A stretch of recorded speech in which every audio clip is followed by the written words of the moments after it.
नमस्कार दोस्तों, स्वागत है आपका हमारे YouTube चैनल साहित्य सुधा में।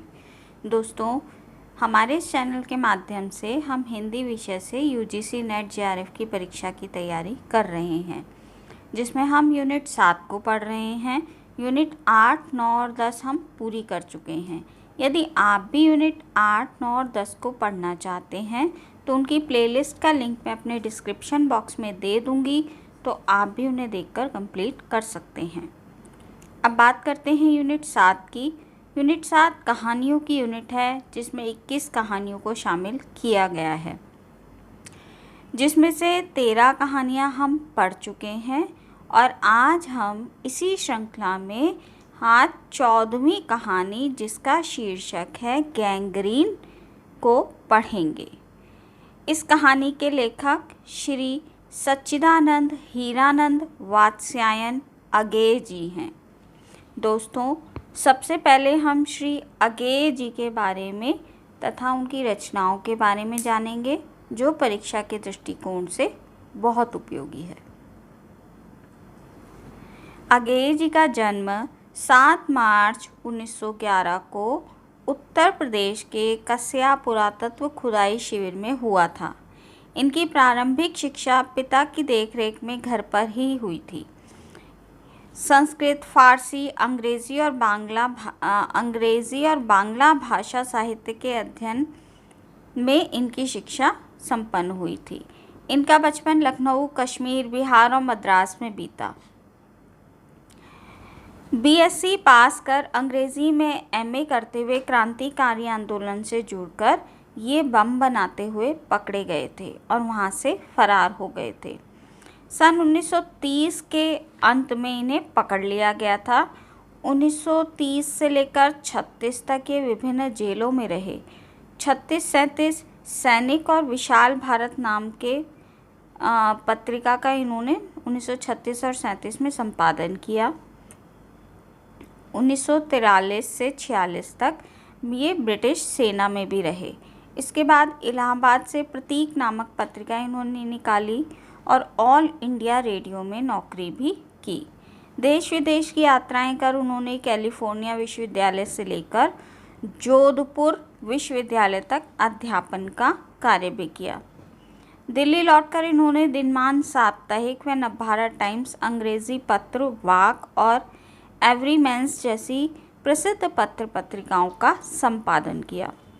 1980 में इन्होंने वत्सल निधि नामक एक न्यास की स्थापना की, जिसका उद्देश्य था साहित्य और संस्कृति के क्षेत्र में कार्य करना, और इनकी मृत्यु 4 अप्रैल सन 1987 को हो गई थी। अब दोस्तों, बात करते हैं कृतियों की इनकी, जो इन्होंने लेखन कार्य किया। कविता जो इनके संग्रह हैं उनको देख लेते हैं। इनकी बहुत सारी कविताएं हमारे यूनिट 5 में लगी हुई हैं। जब हम यूनिट 5 को पढ़ेंगे तो इन कविताओं को हम पढ़ेंगे। कविता संग्रह भगनदूत 1933 में, चिंता 1942 में, इतलेयम 1946 में, हरीश घास पर क्षण भर 1949 में, बावरा अहेरी 1954 में, इंद्रधनुष रौंदे हुए 1957 में, अरियो करुणा प्रभामय 1959 में, आंगन के पार द्वार 1961 में, कितनी नावों में कितनी बार 1967 में, क्योंकि मैं उसे जानता हूँ 1970 में, सागर मुद्रा 1970 में, पहले मैं सन्नाटा बुनता हूँ 1974 में, महावृक्ष के नीचे 1977 में, नदी बाग पर छाया 1981 में, present days and other poems, अंग्रेज़ी में इन्होंने ये कविता लिखी और ये 1946 में आई। इनकी कविता संग्रह था। दोस्तों, इनकी कविताओं के जो सन हैं वो आप अच्छे से याद कर लें और इनकी कविताएं अच्छे से देख लें, क्योंकि ये प्रश्न इनकी कविताओं से बहुत अधिक पूछे जाते हैं। कहानियाँ जो इन्होंने लिखी, विपथगा 1937 में, परंपरा 1944 में, कठोरी की बात, कोठरी की बात 1945 में, शरणार्थी 1948 में, जयदोल 1951 में। इनके लिखे कुछ प्रसिद्ध उपन्यास: शेखर एक जीवनी प्रथम भाग, जो उत्थान नाम से आया था 1941 में, शेखर एक जीवनी जिसका दूसरा भाग संघर्ष नाम से आया था 1944 में, नदी के दीप 1951 में, अपने अपने अजनबी 1961 में। ये इनके लिखे उपन्यास हैं। इन्होंने कुछ निबंध भी लिखे, जैसे सबरंग, त्रिशंकु, आत्मनेपद, आधुनिक साहित्य, एक आधुनिक परिदृश्य, आल वाल। ये इनके निबंध संग्रह हैं। इसके बाद इन्होंने कुछ आलोचनाएं भी लिखी हैं, जो कि त्रिशंकु 1937 में, आत्मनेपद 1960 में, भवंती 1971 में, अद्यतन 1971 में। संस्मरण जो इनके हैं: स्मृति लेख, डायरियाँ इन्होंने लिखी हैं, भवंती, अंतरा और शाश्रावती। ये इनकी डायरियाँ हैं। विचार गद इन्होंने संवत्सर लिखा है, नाटक उत्तर प्रियदर्शी। जीवनी इन्होंने लिखी है राम कमल राय द्वारा लिखित शिखर से सागर तक। इन्होंने ये जीवनी भी लिखी है। इन्होंने संपादन भी किया। हम सभी जानते हैं कि तार सप्तक की जो रचना थी वो अगेय जी ने ही की थी। तो इन्होंने जो 3 तार सप्तकों की रचना की थी, उनके जो सन हैं वो आपको अवश्य ही याद होने चाहिए। उनमें कौन कौन से राइटर थे वो भी आपको याद होना चाहिए। यहाँ मैं तीनों तार सप्तक के आपको सन बता देती हूँ, जिनको आप नोट कर सकते हैं। इन्होंने आधुनिक हिंदी साहित्य जो निबंध संग्रह लिखा था वो 1942 में। तार सप्तक पहला जो था वो उनका 1943 में आया, जिसमें कविता संग्रह था। दूसरा तार सप्तक 1951 में आया और जो तीसरा तार सप्तक था वो 1959 में आया। नए एकांकी 1952 में और रूपांबरा 1960 में। इसके बाद बात करते हैं हम आज की हमारी कहानी की, जो है गैंग्रीन। ये कहानी रोज़ नाम से भी प्रकाशित हुई थी। कहानी के पहले हम पात्रों को देखेंगे। मालती कहानी की नायिका है। महेश्वर मालती के पति हैं, जो कि कहानी के नायक कह सकते हैं हम उन्हें। टिट्टी महेश्वर और मालती का बच्चा है। कथाकार जो हैं वो एक अतिथि हैं, जो इस कहानी को कह रहे हैं वे अतिथि हैं और मालती के बचपन के मित्र भी हैं और रिश्ते में उनके भाई भी लगते हैं। ये इस कहानी के पात्र थे। कहानी की विशेषताओं के बारे में जानेंगे। इस कहानी में विवाहित नारी के अभावों में घुटते हुए व्यक्तित्व की यह कहानी जो है वो नारी के जो एक विवाहित नारी होती है उसके अभावों में घुटते हुए व्यक्तित्व की कहानी है। यह कहानी पहले गैंग्रीन नाम से प्रकाशित हुई और बाद में इसका नाम बदलकर रोज़ रख दिया गया और रोज़ नाम से इस कहानी को छापा गया। गैंग्रीन का मतलब होता है जब शरीर के किसी भाग में चोट लग जाती है और वह चोट सही तरीके से ठीक नहीं होती, तो कुछ दिनों के बाद वह हिस्सा सड़ने लगता है। तब उस सड़े हुए भाग को गैंग्रीन एक बीमारी के नाम से जाना जाता है। यह कहानी अकेलेपन में घुटती हुई, अभावग्रस्त, नीरस, उदास और दुख से छटपटाती हुई स्त्री की करुण कहानी है। मध्यम वर्गीय परिवार में यांत्रिक जीवन बिताने वाली उदास स्त्री की मानसिक पीड़ा का इस कहानी में चित्रण किया गया है। चलिए कहानी को देख लेते हैं। दोस्तों, कहानी को देखने से पहले मेरा आपसे अनुरोध है कि यदि आपको मेरी वीडियो अच्छी लगे तो मेरे चैनल को सब्सक्राइब करना ना भूलें। वीडियो को पूरा देखें, लाइक और शेयर भी कीजिए। साथ ही बेल आइकन को भी दबा दें ताकि मेरी आने वाली सभी वीडियो की नोटिफिकेशन आपको मिल सके। तो चलिए कहानी शुरू करते हैं। गैंग्रीन या रोज़ ये दोनों ही नाम आपको याद रखने हैं, इस कहानी के इम्पॉर्टेंट है। दोपहर में उस सूने आंगन में पैर रखते ही मुझे ऐसा जान पड़ा मानो उस पर किसी शाप की छाया मंडरा रही हो। उसके वातावरण में कुछ ऐसा अकथ्य, अस्पृश्य किंतु फिर भी बोझिल और प्रकंपमय और घना सा फैल रहा था। मेरी आहट सुनते ही मालती बाहर निकली। मुझे देखकर पहचान कर उसकी मुरझाई हुई मुख मुद्रा तनिक सी मीठे विस्मय से जागी सी और फिर पूर्ववत हो गई। उसने कहा, आ जाओ, और बिना उत्तर की प्रतीक्षा किए भीतर की ओर चली गई। मैं भी उसके पीछे हो लिया। भीतर पहुंचकर मैंने उससे पूछा, वे यहाँ नहीं हैं क्या? अभी आए नहीं हैं दफ्तर से, थोड़ी देर में आ जाएंगे। कोई 1:30-2 बजे आया करते हैं। कब से गए हुए हैं? सवेरे उठते ही चले जाते हैं। मैं कहूँ कहकर पूछने को हुआ, और तुम इतनी देर क्या करती रहती हो? पर फिर सोचा आते ही एकाएक यह प्रश्न ठीक नहीं है। मैं कमरे के चारों ओर देखने लगा। मालती एक पंखा उठा लाई और मेरी हवा करने लगी। मैंने आपत्ति करते हुए कहा, नहीं, मुझे हवा नहीं चाहिए। पर वह नहीं मानी। बोली, वाह, चाहिए कैसे नहीं, इतनी धूप में तो आए हैं आप यहाँ तो। मैंने कहा, अच्छा लाओ, मुझे दे दो।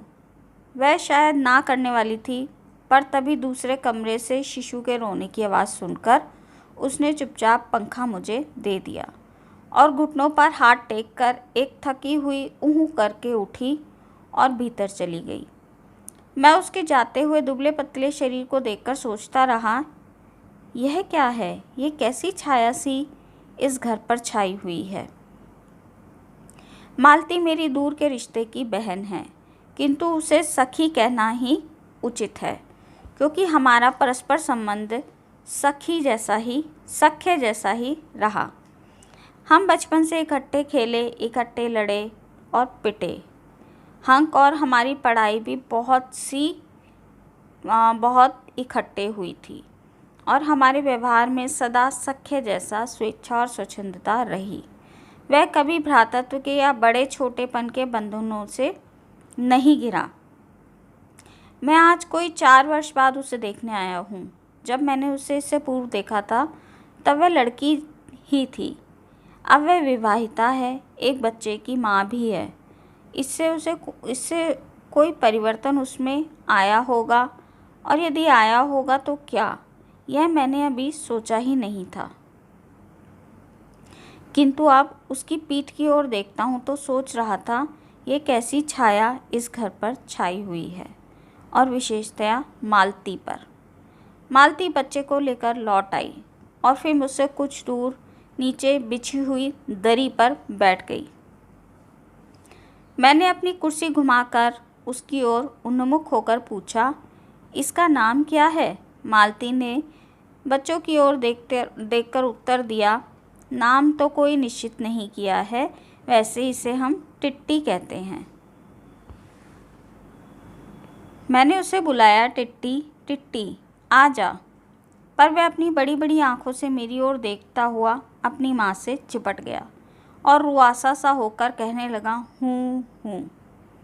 मालती ने फिर उसकी ओर एक नज़र देखा और फिर बाहर आंगन की ओर देखने लगी।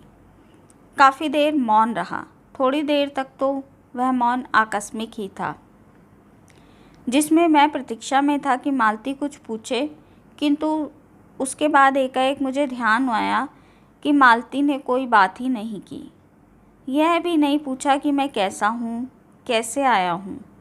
चुपचाप बैठी रही। क्या विवाह के 2 वर्ष में ही वह बीते दिन भूल गई थी, या अब मुझे दूर इस विशेष अंतर पर रखना चाहती थी, क्योंकि वह निर्बाध स्वच्छंदता अब तो नहीं हो सकती। पर फिर भी ऐसा मौन जैसा अजनबी में भी नहीं होना चाहिए, ऐसा मौन जैसा अजनबी से भी नहीं होना चाहिए। मैंने कुछ खिन्न सा होकर दूसरी ओर देखा और देखते हुए कहा, जान पड़ता है तुम्हें मेरे आने से विशेष कोई प्रसन्नता नहीं हुई है? उसने एकाएक चौंक कर कहा। हूँ? यह हूँ प्रश्न सूचक था, किंतु इसलिए नहीं कि मालती ने मेरी बात सुनी नहीं थी, केवल विस्मय के कारण। इसलिए मैंने अपनी बात दोहराई नहीं, चुप बैठा रहा।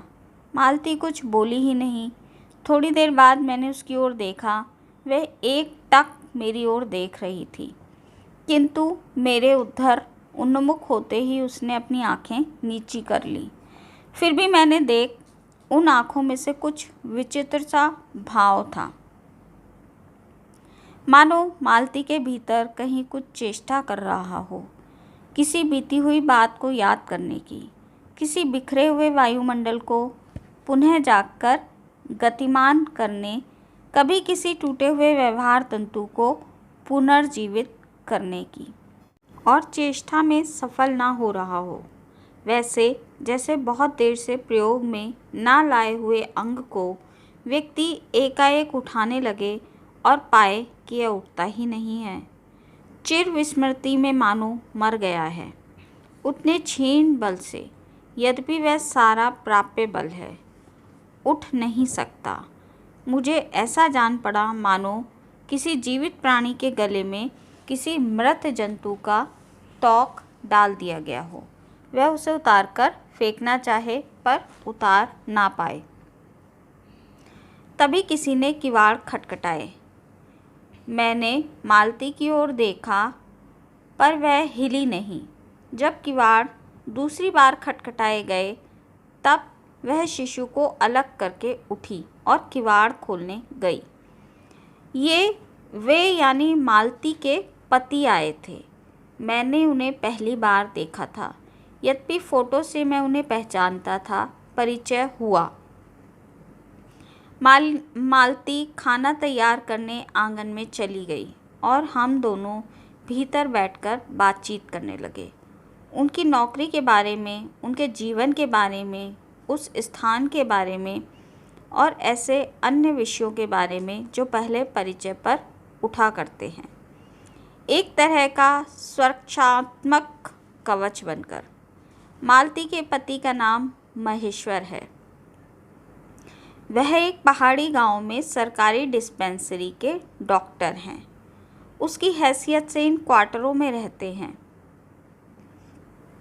प्रातःकाल 7 बजे डिस्पेंसरी चले जाते हैं और 1:30 या 2 बजे लौटते हैं। उसके बाद दोपहर भर छुट्टी रहती है।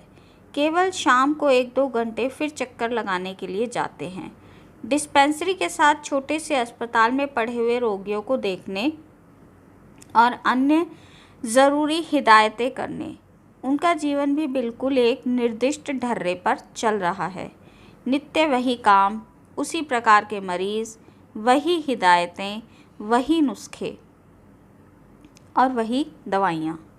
वह स्वयं उकताते हुए हैं और इसीलिए और साथ ही इस भयंकर गर्मी के कारण वह अपने फुर्सत के समय में भी सुस्त ही रहते हैं।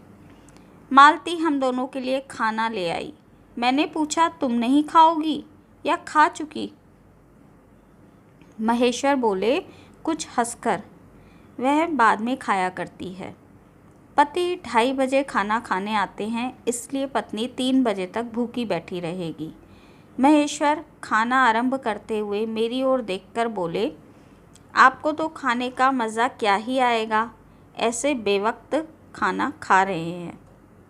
मैंने उत्तर दिया, वाह, देर से खाने पर तो और भी अच्छा लगता है, भूख जो बढ़ गई होती है, पर शायद मालती बहन को कष्ट होगा। मालती टोक कर बोली, मेरे लिए तो यह नई बात नहीं है, रोज़ ही ऐसा होता है। मालती बच्चे को गोद में लिए हुए थी। बच्चा रो रहा था, पर उसकी ओर कोई ध्यान नहीं दे रहा था। मैंने कहा, यह रो क्यों रहा है? मालती बोली, हो ही गया है चिड़चिड़ा सा, हमेशा ही ऐसा रहता है। फिर बच्चे को डांट कर कहा, चुप कर, जिससे वह और भी ज़्यादा रोने लगा। मालती ने उसे भूमि पर बैठा दिया और बोली, अच्छा ले, रो ले, और रोटी लेने आंगन की ओर चली गई। जब हमने भोजन समाप्त कर लिया तब 3 बजने वाले थे। महेश्वर ने बताया कि उन्हें आज जल्दी अस्पताल जाना है। वहाँ 1-2 चिंताजनक केस आए हुए हैं जिनका ऑपरेशन करना पड़ेगा। 2 की शायद टांग काटनी पड़े, उन्हें गैंग्रीन हो गया है। थोड़ी ही देर में वह चले गए। मालती किवाड़ बंद कर आई और मेरे पास बैठने ही लगी थी कि मैंने कहा, अब खाना तो खा लो, मैं उतनी देर टिट्टी के साथ खेलता हूँ। वह बोली, खा लूँगी, मेरे खाने की कौन सी बात है। किंतु चली गई। मैं टिट्टी को हाथ में लेकर झुलाने लगा, जिससे वह कुछ देर के लिए शांत हो गया। दूर शायद अस्पताल में ही 3 खड़के, एकाएक में 3 खड़के हुए और मैं चौंका। मैंने सुना मालती वहीं आंगन में बैठी अपने आप से एक लंबी थकी हुई सी सांस के साथ कह रही हो, 3 बज गए, मानो बड़ी तपस्या के बाद कोई कार्य संपन्न हो गया हो। थोड़ी देर बाद मालती फिर आ गई। मैंने पूछा, तुम्हारे लिए कुछ बचा भी था? सब कुछ तो बहुत था। हाँ, बहुत था। भाजी तो सारी मैं ही खा गया था। वहाँ बचा कुछ होगा या नहीं? यूं ही रौब तो न जमाओ कि बहुत था, मैंने हंसकर कहा। मालती मानो किसी और विषय की बात करती हुई बोली, यहाँ सब्जी वब्जी तो कुछ होती ही नहीं। कोई आता जाता है तो नीचे से मंगा लेते हैं। मुझे आए अभी 15 दिन हुए हैं। जो सब्जी साथ लाए थे वह अभी बढ़ती जा रही है। मैंने पूछा, नौकर कोई नहीं है क्या? कोई ठीक मिला ही नहीं, शायद 1-2 दिन बाद मिल जाए। बर्तन भी तुम ही मांजती हो, और कौन मांजेगा? कहकर मालती क्षण भर के लिए आंगन में जाकर लौट आई। मैंने पूछा, कहाँ गई थी? आज पानी ही नहीं है, बर्तन कैसे मंजेंगे? क्यों, पानी को क्या हुआ? रोज़ ही होता है, कभी वक्त पर आता है कभी नहीं। आज शाम को 7 बजे आएगा, तब बर्तन मंजेंगे। चलो, तुम्हें 7 बजे तक की छुट्टी तो मिली। कहते हुए मैं मन ही मन सोचने लगा, अब इसे रात के 11 बजे तक काम करना पड़ेगा। छुट्टी क्या खाक मिली? यही उसने कहा। मेरे पास कोई उत्तर नहीं था, पर मेरी सहायता टिट्टी ने कहे। एकाएक वह फिर रोने लगा और मालती के पास जाने की चेष्टा करने लगा। मैंने उसे ही दे दिया। थोड़ी देर फिर वह मौन रहा। मैंने जेब से अपनी नोटबुक निकाली और पिछले दिनों के लिखे हुए नोट देखने लगा। तब मालती को याद आया कि उसने मेरे आने का कारण तो पूछा ही नहीं, और बोली, यहाँ आए कैसे हो? मैंने कहा ही है। मैंने कहा ही तो। अच्छा, अब याद आया है तुम्हें? तुमसे मिलने आया था। और क्या करने आया था? 1-2 दिन रहोगे ना? नहीं, कल चला जाऊंगा। ज़रूरी जाना है क्या? इसके बाद मालती कुछ नहीं बोली, कुछ खिन्न सी हो गई। मैं फिर नोटबुक की तरफ देखने लगा। थोड़ी देर बाद मुझे ध्यान आया, मैं आया तो मालती से मिलने, किंतु यहाँ वह बात करने को बैठी है और मैं पढ़ रहा हूँ। पर बात भी क्या की जाए? मुझे ऐसा लग रहा था कि इस घर पर जो छाया गिरी हुई है वह अज्ञात रहकर भी मानो मुझे भी वश में कर रही है। मैं भी वैसा ही नीरस निर्जीव सा हो रहा हूँ, जैसे यह घर, जैसे मालती। मैंने पूछा, तुम कुछ पढ़ती लिखती नहीं हो? मैं चारों ओर देखने लगा कि कहीं किताबें दिख जाएं। यहाँ, कहकर मालती थोड़ा सा हंस दी। वह हंसी कह रही थी कि यहाँ पढ़ने को है ही क्या। मैंने कहा, अच्छा, मैं वापस जाकर ज़रूर कुछ पुस्तकें तुम्हारे लिए भेजूँगा। और वार्तालाप फिर समाप्त हो गया। थोड़ी देर बाद मालती ने पूछा, आए कैसे हो? लारी में या पैदल? इतनी दूर? बड़ी हिम्मत की। आखिर तुमसे मिलने आया हूँ। ऐसे ही आए हो? नहीं, कुली पीछे आ रहा है सामान लेकर। मैंने सोचा बिस्तर ले चलूं। अच्छा किया। यहाँ तो बस, कहकर मालती चुप रह गई। फिर बोली, तुम थक गए होगे, थोड़ा लेट जाओ। नहीं, मैं बिल्कुल नहीं थका। रहने भी दो, थके नहीं, भला थके नहीं। और तुम क्या करोगी? मैं बर्तन मांज कर रखती हूँ, पानी आएगा तब धुल जाएंगे। थोड़ी देर में मालती उठी और चली गई, टिट्टी को साथ लेकर। तब मैं भी लेट गया और छत की ओर देखने लगा। मेरे विचारों के साथ आंगन से आती हुई बर्तनों के घिसने की खन खन ध्वनि मिलकर एक विचित्र सा स्वर उत्पन्न कर रहे थे, जिसके कारण मेरे अंग धीरे धीरे ढीले पड़ने लगे और मैं ऊँघने लगा। एकाएक वह एक स्वर टूट गया और मौन हो गया। इससे मेरी तंद्रा भी टूटी। मैं उस मौन में सुनने लगा। 4 खड़क रहे थे और इसी का पहला घंटा सुनकर मालती रुक गई। वही 3 बजे वाली बात मैंने फिर देखी।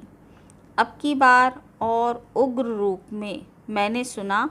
मालती एक बिल्कुल अनैच्छिक, अनुभूतिहीन, नीरस यंत्रवत, वह भी थके हुए यंत्र के से स्वर में कह रही है, 4 बज गए। मानो इस अनैच्छिक समय गिनने गिनने में ही उसका मशीन तुल्य जीवन बीतता जा रहा है। वैसे ही जैसे मोटर का स्पीडोमीटर यंत्रवत फासला नापता जाता है और यंत्रवत विश्रांत स्वर में कहता है, किससे? कि मैंने अपने अमित शून्य पथ का इतना अंश तय कर लिया। न जाने कब मुझे नींद आ गई। तब 6 कब बज चुके थे, कभी के बज चुके थे, जब किसी के आने की आहट से मेरी नींद खुली और मैंने देखा कि महेश्वर लौट आए हैं और उनके साथ ही बिस्तर लिए हुए मेरा कुली भी आ गया है। मैं मुंह धोने को, पानी मांगने को ही था कि मुझे याद आया कि पानी तो होगा ही नहीं। मैंने हाथों से मुंह पोंछते हुए महेश्वर से पूछा, आपने बड़ी देर कर दी। उन्होंने किंचित ग्लानि भरे स्वर में कहा, हाँ, आज वह गैंग्रीन का ऑपरेशन करना पड़ा। एक कराया हूँ, दूसरे को एम्बुलेंस में बड़े अस्पताल भिजवा दिया है। मैंने पूछा, गैंग्रीन कैसे हो गया? एक कांटा चुभा था, उसी से हो गया। बड़े लापरवाह लोग होते हैं यहाँ के। मैंने पूछा, यहाँ आपको केस अच्छे मिल जाते हैं? आय के लिहाज से नहीं, डॉक्टरी के अभ्यास के लिए। बोले, हाँ, मिल जाते हैं। यही गैंग्रीन, हर दूसरे चौथे दिन एक केस आ जाता है, नीचे बड़े अस्पताल में भी। मालती आंगन से ही सुन रही थी, अब आ गई। बोली, हाँ, केस बनाते देर क्या लगती है? कांटा चुभा था, इसी पर टांग काटनी पड़ी। यह भी कोई डॉक्टरी है? हर दूसरे दिन किसी की टांग, किसी की बाँह काट आते हैं। इसी का नाम है अच्छा अभ्यास। महेश्वर हंस पड़े और बोले, ना काटे तो उसकी जान चली जाए। हाँ, पहले तो दुनिया में कांटे ही नहीं होंगे जैसे। आज तक तो सुना नहीं था कि कांटों के चुभने भर से लोग मर जाते हैं।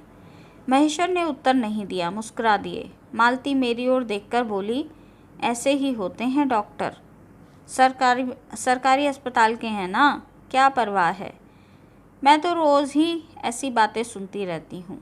अब कोई मुर जाए तो ख्याल ही नहीं आता। पहले तो रात भर नींद ही नहीं आया करती थी। तभी आंगन में खुले हुए नल ने कहा, टिप टिप टिप टिप टिप टिप। मालती ने कहा, पानी, और उठकर चली गई। खनखनाहट से हमने जाना बर्तन धोए जाने लगे हैं। टिट्टी महेश्वर की टांगों के सहारे खड़ा मेरी ओर देख रहा है। अब एकाएक उन्हें छोड़कर मालती की ओर खिसकता हुआ चला गया। महेश्वर ने कहा, उधर मत जा, और उसे गोद में उठा लिया। वह मचलने और चिल्ला कर रोने लगा। महेश्वर बोले, अब रो रो कर सो जाएगा, तभी घर में चैन होगी। मैंने पूछा, आप लोग भीतर ही सोते हैं? गर्मी तो बहुत होती है। होने को तो मच्छर भी बहुत होते हैं। पर यह लोहे का पलंग उठाकर बाहर कौन लेकर जाए। अब कि नीचे जाएंगे तो चारपाइयाँ ले आएंगे। फिर कुछ रुककर बोले, अच्छा तो बाहर ही सोएंगे, आपके आने का इतना तो लाभ होगा ही। टिट्टी अभी तक रोता ही जा रहा था। महेश्वर ने उसे एक पलंग पर बिठा दिया और पलंग बाहर खींचने लगा। मैंने कहा मैं मदद करता हूँ और दूसरी ओर से पलंग उठाकर निकलवा दिया। अब हम तीनों, महेश्वर, टिट्टी और मैं, पलंग पर बैठ गए और वार्तालाप के लिए उपयुक्त विषय ना पाकर उस कमी को छुपाने के लिए टिट्टी के साथ खेलने लगे। बाहर आकर वह कुछ चुप हो गया था, किंतु बीच बीच में जैसा एकाएक कोई भूला हुआ कर्तव्य याद करके रो उठता था और फिर एकदम चुप हो जाता था। और कभी कभी हम हंस पड़ते थे या महेश्वर उसके बारे में कुछ और बात कह देते थे। मालती बर्तन धो चुकी थी। अब वह उन्हें लेकर आंगन के एक और रसोई छप्पर की ओर चली। तब महेश्वर ने कहा, थोड़े से आम लाया हूँ, वह भी धो लेना। कहाँ हैं? अंगीठी पर रखे हैं, कागज़ में लिपटे हुए हैं। मालती ने भीतर जाकर आम उठाए और अपने आंचल में डालकर ले लिए। जिस कागज़ में वह लिपटे हुए थे वह किसी पुराने अखबार का एक टुकड़ा था। मालती चलती चलती संध्या के उस क्षीण प्रकाश में उसी को पढ़ती हुई जा रही थी। वह नल के पास जाकर खड़ी हुई और उसे पढ़ने लगी। जब दोनों ओर पढ़ चुकी तब एक लंबी सांस लेकर उस अखबार को फेंककर आम धोने लगी। मुझे याद आया, बहुत दिनों की बात थी, जब हम स्कूल में भर्ती हुए थे तब हमारा सबसे बड़ा सुख, सबसे बड़ी विजन थी हाजिरी हो चुकने के बाद चोरी के क्लास से निकलकर भागना और स्कूल से कुछ दूरी पर आम के बगीचे में पेड़ों पर चढ़कर कच्ची आमियाँ तोड़ तोड़ कर खाना। मुझे याद आया, जब कभी मैं भाग आता तो मालती भाग नहीं पाती थी, तब मैं भी खिन्न मन होकर लौट आया करता था। मालती कुछ नहीं पढ़ती थी, उसके माता पिता भी तंग थे। एक दिन उसके पिता ने उसे एक पुस्तक लाकर दी और कहा, इसके 20 पेज रोज पढ़ा करो, हफ्ते भर में देखूं कि इसे समाप्त कर चुकी हो या नहीं, और नहीं तो मार मार कर चमड़ी उधेड़ दूंगा। मालती ने चुपचाप किताब ले ली, पर क्या उसने वो किताब पढ़ी थी?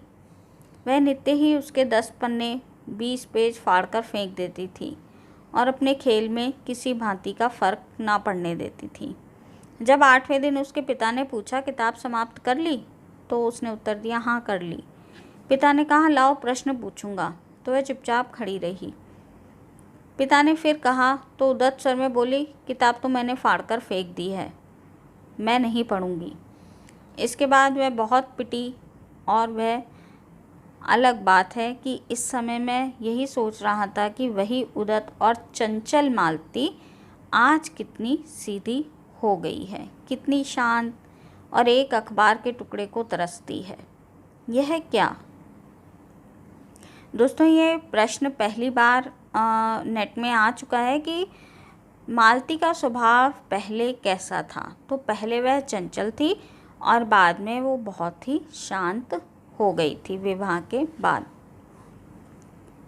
यह क्या? तभी महेश्वर ने पूछा, रोटी कब बनेगी? बस अभी बनाती हूँ।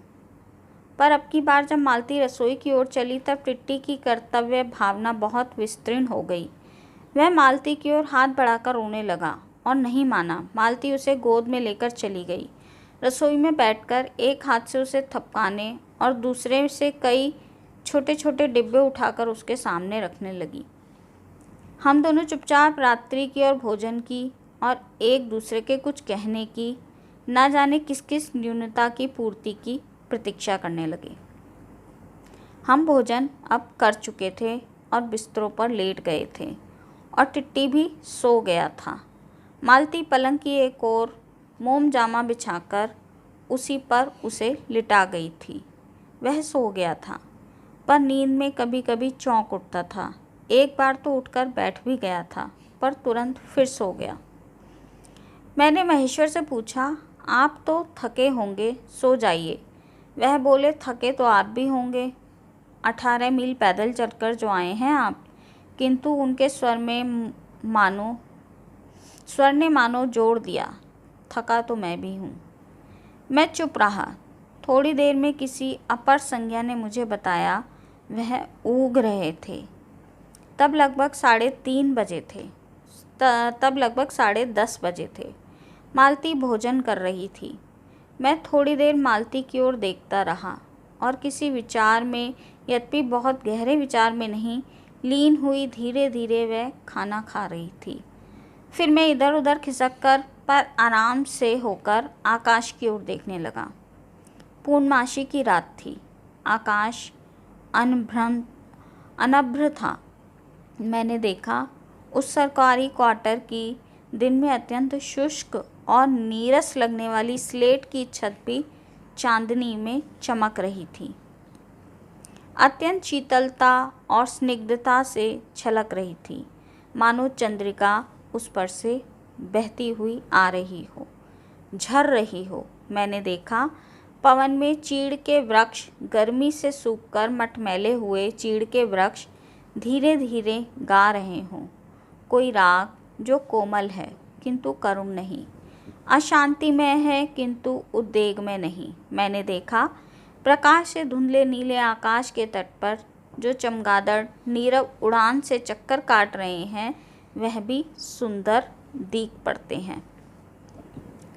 मैंने देखा दिन भर की तपन, अशांति, थकान, दहा पहाड़ों में से भाप से उठकर वातावरण में खोए जा रहे हैं, जिसे ग्रहण करने के लिए पर्वत शिशुओं ने अपनी चीड़ वृक्ष रूपी भुजाएं आकाश की ओर बढ़ा रखी हैं। पर यह सब मैंने ही देखा, अकेले मैंने। महेश्वर तो ऊग रहे थे और मालती उस समय भोजन से निवृत्त होकर दही जमाने के लिए मिट्टी के बर्तन गर्म पानी से धो रही थी और कह रही थी, अभी छुट्टी हुई जाती है। और मेरे कहने पर ही कि 11 बजने वाले हैं, धीरे से फिर सिर हिलाकर जता रही थी कि रोज़ ही इतने बज जाते हैं। मालती ने वह सब कुछ नहीं देखा। मालती का जीवन अपनी रोज़ की नियत गति से बहता जा रहा था और एक चंद्रमा की चंद्रिका के लिए, एक संसार के लिए रुकने को तैयार नहीं था। चांदनी में शिशु कैसा लगता है, इस अलग जिज्ञासा ने मैंने टिट्टी की ओर देखा और वह एकाएक मानो किसी शैशवोचित वामता से उठा और खिसककर पलंग के नीचे गिर पड़ा और चिल्ला कर रोने लगा। महेश्वर ने चौंक कर कहा, क्या हुआ? मैं झपटकर उसे उठाने दौड़ा। मालती रसोई से बाहर निकल आई। मैंने उस खट्ट शब्द को याद करके धीरे से करुणा भरे स्वर में कहा, चोट बहुत लग गई बेचारे को। यह सब मानो एक ही क्षण में एक ही क्रिया गति में हो गया। मालती ने रोते हुए शिशु को मुझसे लेने के लिए हाथ बढ़ाते हुए कहा, इसको चोटें लगती रहती हैं, रोज़ ही गिर पड़ता है। एक छोटे क्षण भर के लिए मैं स्तब्ध हो गया। फिर एकाएक मेरे मन में समूचे अस्तित्व ने विद्रोह के स्वर में कहा, मेरे मन ने भीतर ही बाहर एक भी शब्द नहीं निकला। माँ, युवती माँ, यह तुम्हारे हृदय को क्या हो गया है जो तुम अपने एकमात्र बच्चे के गिरने पर भी ऐसी बात कह सकती हो, और यह अभी जब तुम्हारा सारा जीवन तुम्हारे आगे है। और तब एकाएक मैंने जाना कि भावना मिथ्या नहीं है। मैंने देखा कि सचमुच उस कुटुंब में कोई गहरी भयंकर छाया घर कर ली है। उसके जीवन में इस पहले ही यौवन में घुन की तरह लग गई है। इतना अभिन्न अंग हो गई है कि वे उसे पहचानते ही नहीं, उसी की परिधि में घिरे हुए चले जा रहे हैं। इतना ही नहीं, मैंने उस छाया को देख भी लिया। इतनी देर में पूर्ववत शांति हो गई थी। महेश्वर फिर लेटकर ऊग रहे थे। टिट्टी मालती के लेटे हुए शरीर से चिपटकर चुप हो गया था। यद्यपि कभी एकाध सिसकी उसके छोटे से शरीर को हिला देती थी।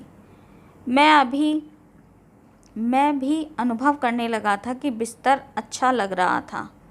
मालती चुपचाप आकाश को देख रही थी, किंतु क्या चंद्रिका को या तारों को। तभी 11 का घंटा बज गया। मैंने अपनी भारी हो रही पलकें उठाकर अकस्मात किसी अस्पष्ट प्रतीक्षा से मालती की ओर देखा। 11 के घंटे की खड़कन के साथ ही मालती की छाती एकाएक फफोले की भांति उठी और धीरे धीरे बैठने लगी, और घंटा ध्वनि के कंपन के साथ मूक हो जाने वाली आवाज़ में उसने कहा, 11 बज गए। यहाँ पर ये कहानी समाप्त होती है।